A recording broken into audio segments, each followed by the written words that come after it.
حي على الصلاة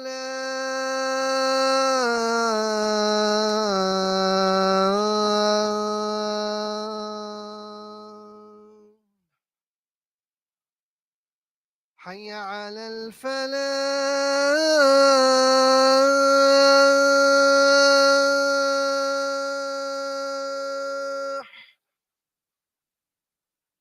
حي على الفلاح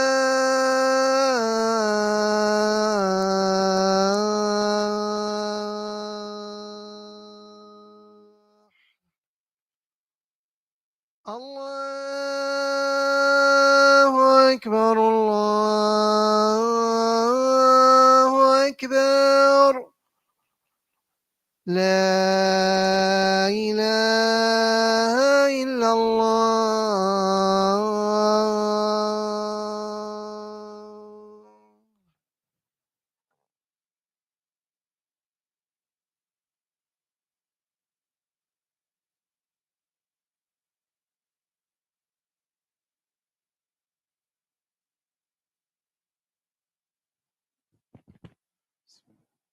إن الحمد لله نحمده ونستعينه ونستهديه ونعوذ بالله من شرور أنفسنا ومن سيئات أعمالنا من يهده الله فلا مضل له ومن يضلل فلا هادي له وأشهد أن لا إله إلا الله وحده لا شريك له وأشهد أن محمدا عبده ورسوله صلى الله عليه وعلى آله وصحبه وسلم. يا أيها الذين آمنوا اتقوا الله حق تقاته ولا تموتن إلا وأنتم مسلمون. ثم ما بعد، فإن أصدق الحديث كتاب الله تعالى، وأحسن الهدي هدي محمد صلى الله عليه وعلى آله وصحبه وسلم، وشر الأمور محدثاتها وكل محدثة بدعة وكل بدعة ضلالة وكل ضلالة في النار. I praise Allah subhanahu wa ta'ala. I thank Him. I seek His guidance and I seek His assistance. And I bear witness that there is no deity but Allah subhanahu wa ta'ala. And I bear witness that Muhammad, may the peace and blessings of Allah be upon him, is His last and final messenger. O you who believe, be God conscious and fear Allah, the fear that He is most deserving, and die not but in a state of Islam, as to what follows. My respected brothers and sisters, most of us understand the language of business, of trade. You want to make a profit. You buy something for $1, you sell it for $10. You've made $9 profit. We all understand this concept. And subhanAllah, instinctively, we all seek investments where I can make the highest return. I want to put $100 and they're going to give me back 120 or 130 or maybe even double. And I don't need to spend time on this. I'm just bringing the point here because, mashallah, we can spend in our social gatherings hours and hours talking about this and where the best opportunity is. And Allah subhanahu wa ta'ala references this in the Quran because this is permissible as long as the investment you make is in something permissible, as long as you're not dealing drugs, you're not investing in something that's riba related or alcohol or gambling or what have you, then it's open, as long as inshallah it's halal and it doesn't consume you as well. Allah subhanahu wa ta'ala says it in a different context though, when He says in the Quran, إِن تُقْرِضُوا اللَّهَ قَرْضًا حَسَنًا يُضَاعِفْهُ لَكُمْ وَيَغْفِرُ لَكُمْ. If you loan, Allah subhanahu wa ta'ala literally translated, if you give Allah a good loan, obviously in this context it's referring to some kind of sadaqah. If you give that to Allah, He will multiply it for you. So now we all understand, okay, in this world I want to invest $1 and get back 10, but with Allah, He's telling you, you invest with Him, you get multiple folds. Yet, subhanAllah, from His mercy, and there's His mercy, His bounty, His fadl, His adl, the inverse applies when it comes to a bad deed. So when you do a good deed, Allah subhanahu wa ta'ala will multiply it, and we'll elaborate more in a moment about how much. But when you do a sin, does He multiply it for you? It's from His, wallahi, His mercy. And you have to be, for a minute, humbled and connect with Allah subhanahu wa ta'ala, because He tells you, مَنْ جَاءَ بِالْحَسَنَةِ فَلَهُ عَشْرُ أَمْثَالِهَا. In Surah Al-A'raf, Allah subhanahu wa ta'ala says, whoever does a good deed, it will be multiplied by 10. وَمَنْ جَاءَ بِالسَّيِّئَةِ فَلَا يُجْزَى إِلَّا مِثْلُهَا. And whoever brings forth a sin, it's a 1-to-1. So in the good deeds, you do 1, you get 10 out the gate. One good deed multiplied by 10. When it comes to sins, you do one sin, it's 1. And this is not to encourage you to do sin, but this is so you can understand who you're dealing with. Allah subhanahu wa ta'ala doesn't need to do this. There's no reason for him to do this, except that he's so merciful and kind to us. You know the hadith of Nabi sallallahu alaihi wasallam, and I'll paraphrase for sake of time, when a woman was, the Nabi sallallahu alaihi wasallam was sitting with some of his companions, and a woman had lost her infant. And she was looking all around for the infant, going crazy. And then she finally found the infant, grabbed it, caressed it to her breast, and started suckling it. And then he asked his companions, he said, what do you think of this woman? And then, they expressed how she's kind and merciful to her child. Rasulullah ﷺ swore by Allah, he said, Wallahi, Allah is more merciful and kind to us human beings than this woman is to her child. And this is one of those manifestations of that. And it's also an indication of how just he is. How just, Al-Adl is not actually from his attributes, it's from his characteristics. It's not a name. It's more of an attribute. And so Allah subhanahu wa ta'ala emphasizes his adl, his justness, and that he will not ever hold you accountable for more than the sin that you have done. But for every good deed you have done, you get out the door. The minimum is 10 multiples. 10 multiples. And Allah subhanahu wa ta'ala also never wrongs anyone.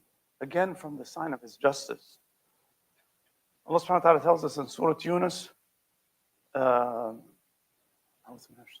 me say it in English. Allah subhanahu wa ta'ala says, indeed Allah does not wrong yourselves, or does not wrong people in any way, but they are the ones who wrong themselves. They are the ones who wrong themselves. He does not in any way wrong us.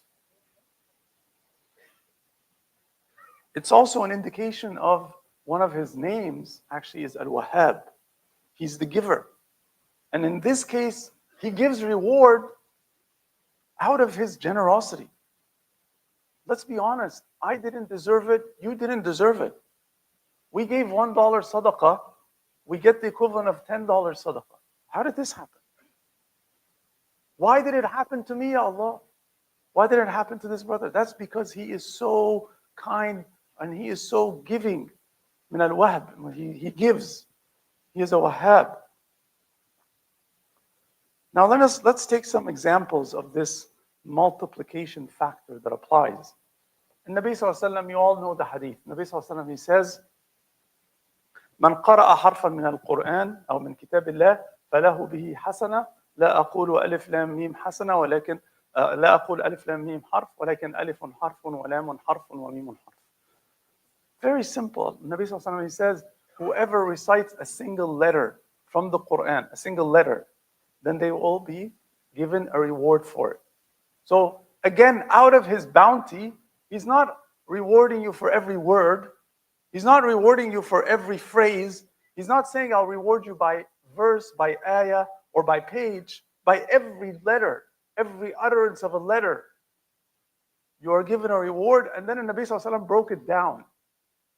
Because he used the example of Alif Lam Mim, like the opening of Surah Al-Baqarah. He didn't say that's one thing. No, he broke it down. Each letter you will get multiples for it. This is again from his bounty, subhanahu wa ta'ala. In another verse, and another hadith, and this hadith is one of foundational hadith actually in understanding this issue of reward and punishment.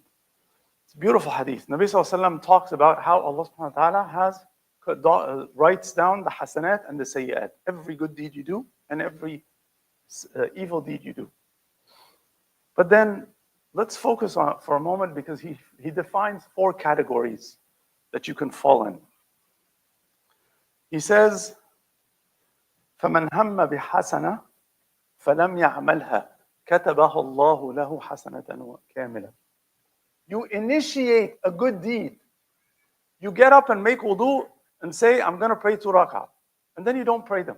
You get distracted, a phone call comes in, something happens. If you were sincere when you got up and made wudu that you were planning to pray 2 rak'ah, you just got one good deed, even though you did nothing. You were planning, you grabbed the mushaf because you were going to recite the Quran and the doorbell rang. So you put down the mushaf, you went to answer the doorbell, it was your neighbor. You got distracted and you never recited the Quran. It's still written for you one hasana. This is just amazing. And then he says, but if you initiate a good deed and you do it, then what do you get? 10x. The multiple of 10. The multiple of 10. How could you not love him? Yani, think about this. How could you not love him for this? And then he goes on in the hadith, and the Nabi he says, so he says, if you do a good deed, you get the multiple of 10 up to 700 times. From 10 to 700. And the scholars actually, this hadith, they sometimes document it, or they write it in the chapter that talks about niyyah, intention. And that's because the scholars say, one opinion is that the multiple you get between 10 to 700 depends on your niyyah. The more sincere you are, the more Allah subhanahu wa ta'ala will reward you. And Allah knows best. And then he says, وَمَنْ هَمَّ بِسَيِّئَةٍ فَلَمْ يَعْمَلْهَا كُتِبَتْ لَهُ حَسَنَةً. This is just amazing, makes your head want to explode. So you initiate a sin. A man gets up and is, rolling up their sleeves. It's the middle of the night. They're planning to go out and steal something. And then on their way, they say, I better not do this. It's not a good thing. Allah will not be happy with me. And they come back. They get written a hasana, a good deed. Do you understand? A man picked up a glass of wine and was planning to drink it.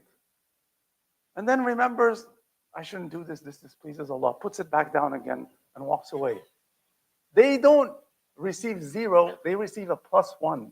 They receive a hasana, even though they were initiating a sin.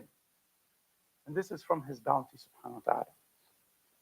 And if finally they commit the sin, then they only get one bad deed written, 1-to-1. So think of these 4 categories. You initiated, you didn't do anything, you get a hasanat. 3 out of the 4, you get hasanat.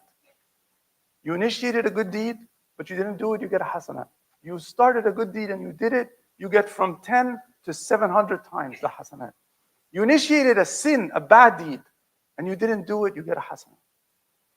The only case where you get a bad deed is if you actually had a sayyi'ah, is when you actually commit it. This is from dealing with Allah subhanahu wa ta'ala. And Nabi sallallahu alayhi wa sallam, he actually tells us a hadith in a narration mentioned by Abi Dharr, one of the companions. He says, just to show you, subhanAllah, we go from level to level of Allah's bounty and Allah's mercy. He tells us, Nabi sallallahu alayhi wa sallam, he says, إِنِّي لَأَعْلَمُ آخِرْ أَهْلَ الْجَنَّةِ دُخُولًا وَآخِرْ أَهْلِ النَّارِ خُرُوجًا. I know the last person who will go to Jannah, and I know the last person who will exit the hellfire. And then Nabi sallallahu alayhi wa sallam, he tells us about it.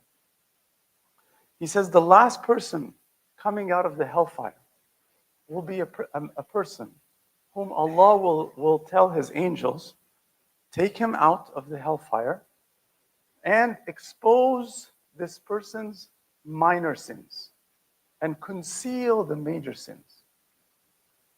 So just think about this for a minute. Every one of us has our fair share of sins, and I'm the first one to admit it.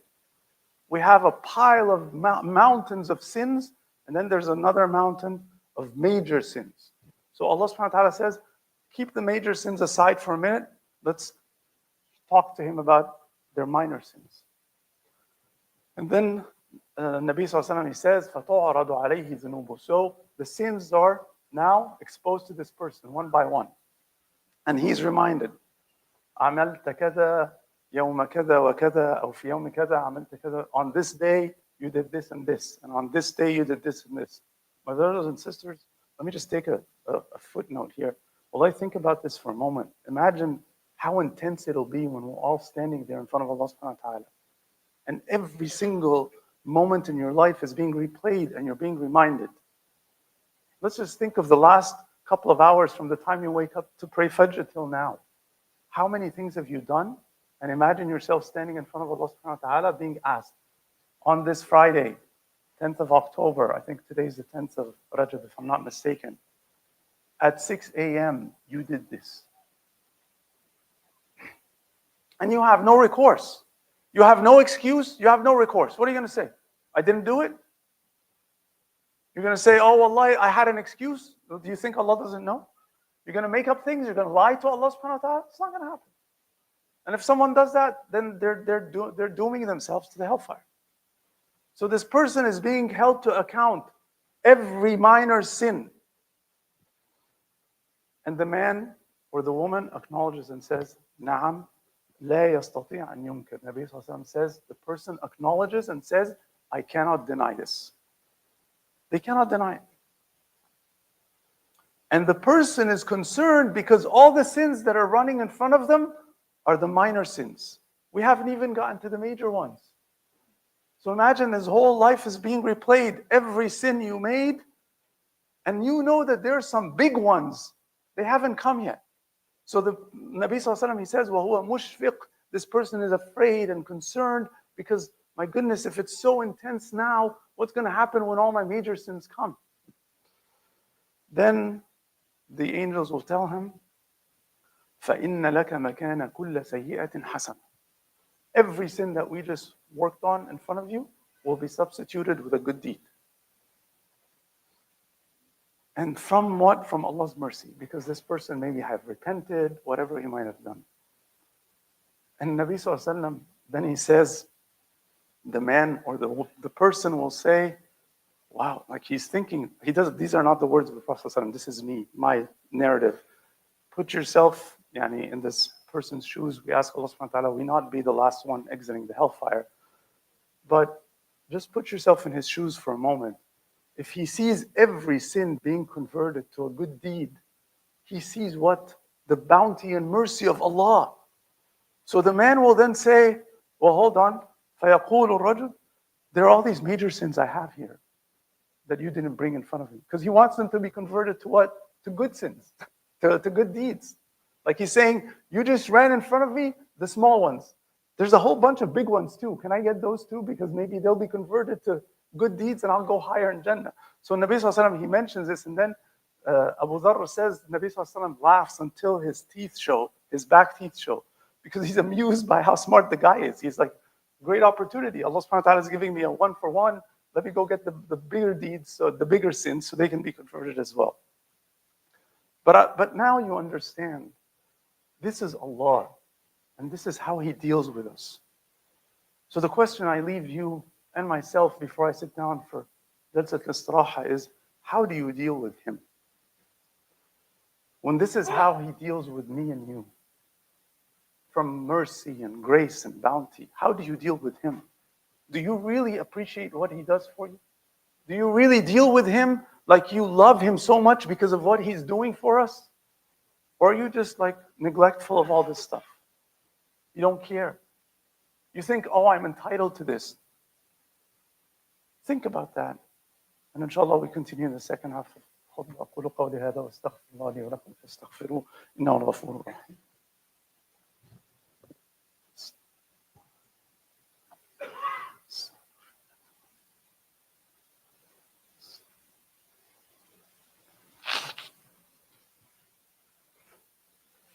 بسم الله الحمد لله والصلاة والسلام على رسول الله وعلى آله وصحبه وعلى. If this were not enough for you to love Him, to admonish Him, to glorify Him, let me give you one more part, and inshallah this is the last part, with respect to reward. So not only does Allah subhanahu wa ta'ala multiply the good deeds and forgive you the sins and maybe even convert them to hasanat if you've made tawbah, He also gives you opportunities. These opportunities could be places or times where you have like a sale. You get a much higher exchange rate. So for example, all of you know, you pray in the Haram in Mecca. Your salah in the Haram in Mecca is 10,000 times that of a normal salah. So at that place, there's even more multiples of reward. You pray in the Haram in Medina, it's multiplied 1,000 times. You pray in Bayt al-Maqdis 500 times. And it's amazing sometimes, wallah, when you think about it, if any of you have had the opportunity to go for Umrah or Hajj, and sadly, there's a lot of people that just roam around. They go there, they perform their Umrah or their Hajj, and then the rest of the time they're hanging around in shopping malls or in coffee shops rather than staying in the Haram and trying to maximize the reward. Also, scholars have said their opinion is that also, just like these places, the reward is multiplied manyfold, that sins are greater there. Now, there's a dispute among scholars, and this is probably not the place or time to discuss it, but they generally say, so committing a sin in Mecca, in the Haram, is obviously much greater than committing a sin outside of the Haram. In both cases, they're sins, but it's much greater. So my point is, Allah subhanahu wa ta'ala didn't just stop at giving you multiples and multiples. He also created opportunities and times and occasions where you can even go after more reward. And again, I bring it back to the question I asked before I sat down. Are we seeking these opportunities? Like, you know how we mark our calendar? You're going on vacation, people go and mark the calendar at home to say on this day we're traveling, and they're all excited about it. Are you marking your calendar throughout the year and saying, you know, for example, it's the day of Arafah. I want to make sure I'm going to be fasting that day. I'm going to spend time in the it's Ramadan, it's coming up upon us. We all know Ramadan is coming up upon us. Are we marking our calendar, getting ready for it because I want to maximize my opportunity in Ramadan, etc., etc.? Is that how we deal with the bounty of Allah? Or are we just neglectful and, yeah, whatever. It comes and goes. I don't care. I'm more interested in making $10 off of $1 than I'm interested in multiplying my hasanat. This is sadly how many of us approach this topic. To that effect, because we're running out of time, I want to remind you, actually, as I mentioned Ramadan, there's less than 2 months left for the month of Ramadan. Are you getting yourself ready for it? And you might ask me, well, what am I supposed to do? Well, if you have any fasting from last Ramadan that you couldn't perform for whatever reason, you have to make sure you make it up. If you haven't made it up yet, you've got less than 60 days to do so. It's prepare yourself for the coming month. The coming month is the month of Sha'ban, starting around February. It's the sunnah of the Prophet ﷺ to fast in Sha'ban. The first half, and in some narrations, the 3/4 of it. And that the many scholars said the reason he was doing that was to prepare himself for the month of Ramadan. The Sahaba used to spend 6 months before Ramadan asking Allah that they live to witness Ramadan because they knew how much of an opportunity it was to multiply their rewards and have their sins forgiven. This month we are in is the month of Rajab. There's no confirmed authentic sunnah of ibadah in the month of Rajab, but it is one of the sacred months. You know, the Ashhur al-Hurum. There are 4 sacred months. 3 of them come after each other: Dhul Hijjah, Dhul Qa'dah, Dhul Hijjah, and Muharram. And then the 4th one is Rajab, which is this month. And these months, they are Ashhur Hurum, they're sacred. And as the scholars explain, we should avoid sin all year round. But especially during these sacred months, we should avoid sinning. And remember also that there's a category of people, I mentioned Allah will give you 10 times your reward by default, up to 700 times, and even more. And there's a whole long discussion with the scholars about who are the more, and this is one of the categories, which is the people who are patient. Because Allah subhanahu wa ta'ala said in the Quran, إِنَّمَا يُوَفَّى الصَّابِرُونَ أَجْرَهُمْ بِغَيْرِ حِسَابٍ, that most certainly only those who endure patiently will receive the reward without limit. He did not, subhanahu wa ta'ala, put an upper limit. He didn't say it will only be 700 or 1,000 or 10,000. And you know what? Fasting is considered a form of patience because you have to exhibit patience when you're fasting, both to keep away from what will break your fast and to keep away from anything that is haram. So get prepared for it. So back to tie up the topic. In conclusion, the currency Allah subhanahu wa ta'ala will deal with us on the Day of Judgment is the currency of good deeds and bad deeds. There's no other currency. You all understand the form of currency. Allah subhanahu wa ta'ala, from His grace and bounty, He multiplies good deeds, but the exchange rate on sins is 1-to-1. The exchange rate on good deeds is at least 1-to-10, 700 and more. And be aware that there is no single deed, good or bad, except it is recorded. So don't think that you're going to dodge the bullet. Don't think you're going to come on the Day of Judgment and hope that something I did 5 years ago is not going to show up on my books. Allah subhanahu wa ta'ala tells us, مَا يَلْفِظُ مِنْ قَوْلٍ إِلَّا لَدَيْهِ رَقِيبٌ عَتِيدٌ. Not a single utterance shall you speak, except there is someone there recording. عَنِ الْيَمِينِ وَعَنِ الشِّمَالِ قَعِيدٌ.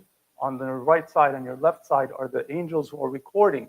And in Surah Al-Zalzala, Allah subhanahu wa ta'ala says, فَمَنْ يَعْمَلْ مِثْقَالَ ذَرَّةٍ خَيْرًا يَرَهُ. Whoever does an atom's weight of a good deed, they will see it. وَمَنْ يَعْمَلْ مِثْقَالَ ذَرَّةٍ شَرًّا يَرَهُ. And whoever does the weight of a sin shall see it as well on the Day of Judgment. May Allah subhanahu wa ta'ala save us, lighten our account, forgive our sins, forgive our shortcomings. ربنا اغفر لنا ذنوبنا وإسرافنا في أمرنا وقنا عذاب النار. ربنا ظلمنا أنفسنا وإن لم تغفر لنا وترحمنا لنكونن من الخاسرين. اللهم ربنا تقبل منا إنك أنت السميع العليم وتب علينا إنك أنت التواب الرحيم. اللهم أعز الإسلام وانصر المسلمين واخذل الشرك والمشركين أعداءنا أعداء الدين.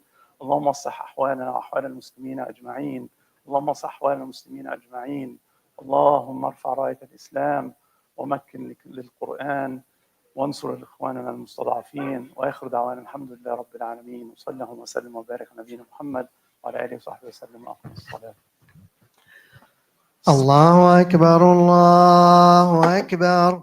أشهد أن لا إله إلا الله. أشهد أن محمدا رسول الله. حي على الصلاة حي على الفلاح. قد قامت الصلاة قد قامت الصلاة. الله أكبر الله أكبر. لا إله إلا الله. Please straighten your rows and fill the front rows first. If you see a gap in front of you, please step forward and fill it. If there's an incomplete row, it would be the last one. اعتدل.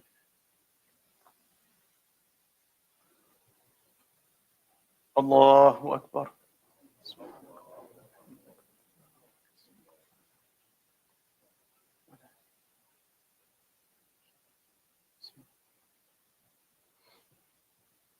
الحمد لله رب العالمين الرحمن الرحيم مالك يوم الدين